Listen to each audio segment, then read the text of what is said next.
Ori andapindira mugemu kufa kusaziva na Kim Killer once again. But dzimwe nguva kusaziya kufa taipanka kwacho chinotamba snuka tichibaiza nainini tekinakidza chiti vangani vakagara asi vakadzidza they wanna do now yeah. Life vanoti life is not easy kuti udye unotopinda busy life vanoti life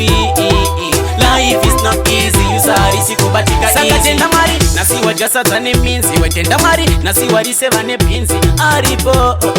asina chabata kubva kuseni akurara mukorati yangu namo ndekuzviitisa pandainze ndagwazhi ndaivapikisa nasi ndakufaya makombe kwamachipisa pamwe kudai mhepo dzaindisakisa they wanna do now yeah. Life vanoti life is not easy kuti udye unotopinda busy life vanoti life is not easy usarisi kubatika easy iwewe unaya nokubhadharira aripo ari kutomushayiwa saka iwe shandisa mukana ndapota usatambe nemukana ndakavakuru vasoti kurauone bora vamwe ndokuti upenyu unenge bora vaiterera zvakuvafaira waitichenamira wakutichemera nguva kusaziya kufa taipanka kwacho tinotamba snuka tichibaiza nainini tekinakidza chiti vangani vakagara asi vakadzidza they wanna do now yeah. Life vanoti life is not easy kuti udye unotopinda busy life vanoti life is not easy usarisi kubatika saka tenda Mwari nasiwa jasadza neminzi wetenda Mwari nasiwa riseva nepinzi aripo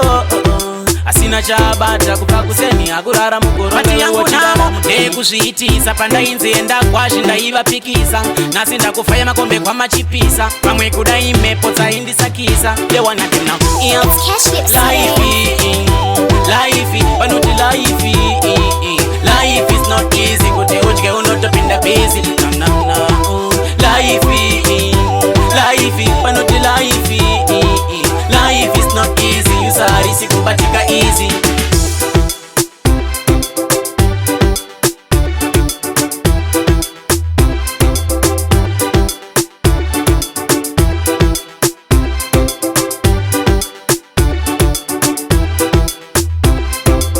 waitichenamira wakutichemera